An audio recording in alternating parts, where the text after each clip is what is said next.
आजचा विषय स्पष्ट करण्यासाठी काही ग्रंथांचे दाखले मी तुम्हाला देणार आहे. सुरुवात मनुस्मृती या ग्रंथापासून करतो. मनुस्मृतीने म्हटलंय की नित्य भोजन क्रियेत कोणत्याही दिशेला म्हणजे पूर्व, पश्चिम, उत्तर, दक्षिण चारही दिशांना तोंड केलेलं चालतं, पण श्राद्धाच्या जेवणात दक्षिणेला मुख करू नये.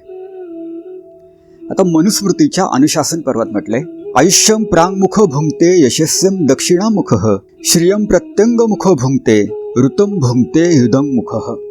अर्थात नित्याच्या भोजन क्रियेत पूर्वेकडे मुख करून भोजन केलं तर आयुष्याची प्राप्ती होते, दक्षिणेकडे मुख करून भोजन केलं तर यशाची प्राप्ती होते, पश्चिमेकडे मुख केलं तर लक्ष्मीची प्राप्ती होते आणि उत्तरेकडे मुख केलं तर सत्याची प्राप्ती होते.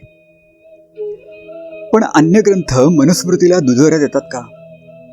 सविस्तर माहितीसाठी जेवणाचे वास्तुनियम हा लॉंग व्हिडिओ बघावा.